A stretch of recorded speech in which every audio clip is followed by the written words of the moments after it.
Hello friends, gardening ഷെഫിൻ്റെ പുതിയ വീഡിയോയിലേക്ക് എല്ലാവർക്കും സ്വാഗതം. ഇന്ന് നമുക്ക് ഈ സൂചിക്കൊഴുവ എന്ന് പറഞ്ഞിട്ട് ചെറിയ ഫിഷ് കിട്ടുമല്ലോ, കൊഴുവ പിന്നെ നത്തോലി എന്നൊക്കെ പറയുന്ന ആ ഫിഷ് കിട്ടുന്ന സമയത്ത് ഈസി ആയിട്ട് ചെയ്തെടുക്കാൻ പറ്റുന്ന നല്ലൊരു റെസിപ്പിയാണ് കേട്ടോ ഷെയർ ചെയ്യണത്. അപ്പോൾ ഈ സൂചിക്കൊഴുവ ഇതുപോലെ ചട്ടിയിലൊക്കെ ആക്കിയതിന് ശേഷം കല്ലുപ്പ് ചേർത്തിട്ട് രണ്ട് മൂന്ന് പ്രാവശ്യം നന്നായിട്ട് വാഷ് ചെയ്തെടുക്കണം കേട്ടോ. അത് ഓരോ പ്രാവശ്യം വാഷ് ചെയ്യുമ്പോഴും ഇങ്ങനെ പാല് പോലെ കളറ് ഇങ്ങനെ വന്നുകൊണ്ടിരിക്കും. അപ്പോൾ ആ ഒരു കളറ് പോകുന്നത് വരെ നന്നായിട്ട് തന്നെ വാഷ് ചെയ്തെടുക്കണം. ഇതുപോലെ കല്ലുപ്പിട്ട് ഞാൻ 2-3 പ്രാവശ്യം ഇപ്പോൾ വാഷ് ചെയ്തതാണ്. ഇപ്പോൾ ലാസ്റ്റ് ഒന്നും കൂടി ഒന്ന് വാഷ് ചെയ്യാം. വെള്ളം അധികം ചേർക്കുന്നതിന് മുമ്പ് ഉപ്പ് മാത്രം വെച്ചിട്ട് ഇങ്ങനെ വാഷ് ചെയ്തെടുത്താൽ മതി. അതിനുശേഷം വെള്ളത്തിൽ നിന്ന് ഊറ്റിയെടുക്കുക. ഇപ്പോൾ ഇതിപ്പോൾ വെള്ളത്തിൻ്റെ കളറൊന്നും അത്ര ചേഞ്ച് ആയിട്ട് വന്നിട്ടില്ലല്ലോ. 2-3 പ്രാവശ്യം നമ്മളങ്ങനെ വാഷ് ചെയ്തെടുത്താൽ മാത്രമേ അതിൻ്റെ ആ കളറും അഴുക്കും പിന്നെ അതിൽ മണലിൻ്റെ തരികളൊക്കെ ഉണ്ടാകും, ചെറിയ ചെറിയ മണൽത്തരികൾ. അപ്പോൾ എല്ലാം ഒന്ന് പോയതിന് ശേഷം ഇതുപോലെ ഒന്ന് ഡ്രെയിൻ ചെയ്തെടുക്കണം കേട്ടോ. നന്നായിട്ട് വെള്ളം വാർന്നതിന് ശേഷം പ്ലേറ്റിലേക്ക് ആക്കിയിട്ട് ഇതിൽ കുറച്ച് അരിപ്പൊടി,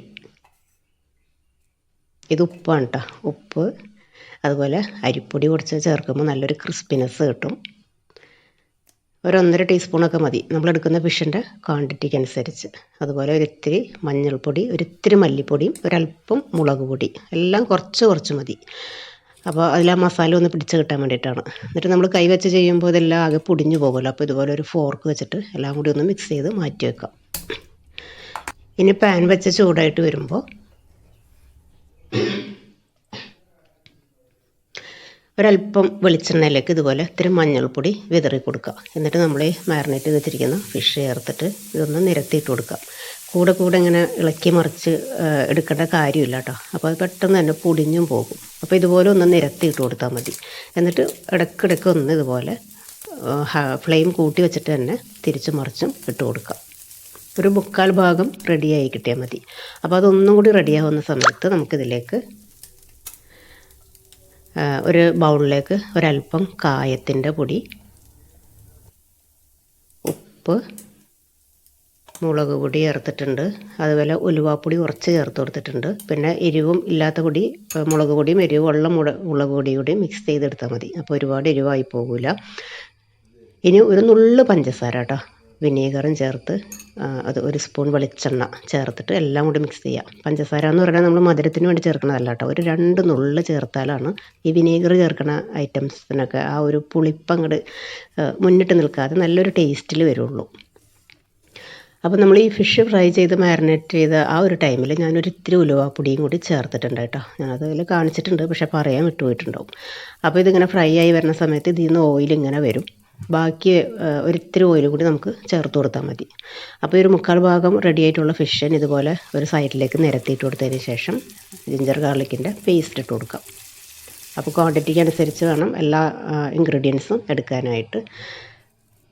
ഇനി ഇതുപോലെ ഒരിത്തിരി ഉഴുന്ന പരിപ്പ് ഇതിൽ കിടന്ന് മൂത്തിട്ട് നമ്മൾ നല്ല ഫ്രൈ ആയിട്ട് വരുന്ന ഈ റെസിപ്പി കഴിക്കുന്ന സമയത്ത് നല്ലൊരു ഫ്ലേവറും ടേസ്റ്റൊക്കെ ഉണ്ടാവും കേട്ടോ. അപ്പോൾ ഉഴുന്ന പരിപ്പും കൂടി ചേർത്തിട്ട് അത് നന്നായിട്ടൊന്ന് പൊട്ടി വരണം. ഇനി ഇതുപോലെ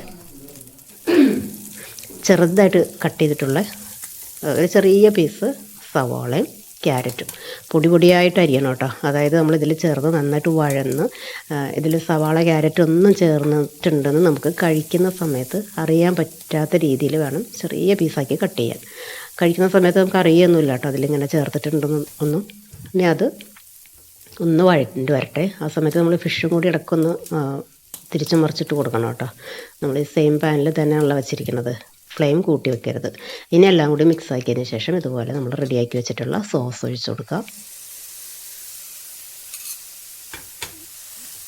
ഇനി ആ ഒരു സോസ് മീൻസ് നമ്മൾ പൊടികളൊക്കെ ചേർത്തല്ലോ, അതിൻ്റെ ഒരു പച്ചക്കുത്തൊക്കെ ഒന്ന് മാറുന്നവരെ ഒന്ന് വഴറ്റിയതിന് ശേഷം വേണം ഇതുപോലെ ഇത്തിരി വെള്ളം കൂടി ചേർത്ത് കൊടുക്കാൻ. വെള്ളം ചേർക്കുന്ന സമയത്ത് ഈ ഫിഷിൻ്റെ മുകളിൽ വെള്ളം നിൽക്കുന്ന രീതിയിൽ വേണം കേട്ടോ ചേർത്ത് കൊടുക്കാൻ. പെട്ടെന്ന് തന്നെ അല്ലെങ്കിൽ അബ്സോർബായി പോകും. ഒരിത്തിരി ഉപ്പിൻ്റെ കുറവുണ്ട്, അപ്പോൾ ഉപ്പും കൂടി ചേർത്ത് കൊടുക്കാം. അപ്പോൾ ഇതുപോലെ ഒരുപാട് നാൾ സ്റ്റോറൊന്നും ചെയ്യില്ല, മാക്സിമം 2 ദിവസം, അതിൽ കൂടുതൽ ഇരിക്കില്ല. അപ്പോൾ അതുകൊണ്ടാണ് ഇങ്ങനെ ഞാൻ ഡ്രൈ ആയിട്ടെടുത്തത്. നിങ്ങൾക്ക് സൂക്ഷിക്കാനാണെങ്കിൽ എണ്ണ തെളിഞ്ഞ് നിൽക്കുന്ന രീതിയിൽ കുറച്ച് ഗ്രേവിയോടുകൂടി എടുത്ത് നമുക്ക് ഫ്രിഡ്ജിൽ എത്ര ദിവസം വേണമെങ്കിലും സൂക്ഷിക്കാൻ പറ്റും കേട്ടോ. ഇപ്പോൾ ഇത് കുറച്ച് മാത്രമല്ല റെഡിയാക്കിയിട്ടുള്ളൂ. ചോറിന് കഴിക്കാം, അതുപോലെ ചപ്പാത്തിയുടെ കൂടെ കഴിക്കാനൊക്കെ നല്ല ടേസ്റ്റാണ് കേട്ടോ. പിന്നെ ഒരുപാട് കാൽഷ്യം കണ്ടൻ്റുള്ള ഒരു ഫിഷ് കൂടിയാണല്ലോ, കുട്ടികൾക്കൊക്കെ കഴിക്കാൻ നല്ല ടേസ്റ്റാണ്. ലഞ്ച് ബോക്സിൽ കൊടുത്തു വിടാം. എന്തായാലും ട്രൈ ചെയ്ത് നോക്കുക, നിങ്ങൾക്കും ഇഷ്ടപ്പെടും. ഈസി അല്ലേ ചെയ്തെടുക്കാൻ. 1 പോട്ടിൽ തന്നെ എല്ലാം നമുക്ക് മിക്സ് ചെയ്തിട്ട് റെഡിയാക്കി എടുക്കാം. അപ്പോൾ ട്രൈ ചെയ്ത് നോക്കുക. വീഡിയോ കണ്ടുകൊണ്ടിരിക്കുന്ന സമയത്ത് ഇഷ്ടപ്പെടുകയാണെങ്കിൽ മറക്കാതെ ഒന്ന് ലൈക്ക് ചെയ്ത് സപ്പോർട്ട് ചെയ്യണം കേട്ടോ. അടുത്ത വീഡിയോയിൽ കാണുന്നത് വരെ താങ്ക് യു.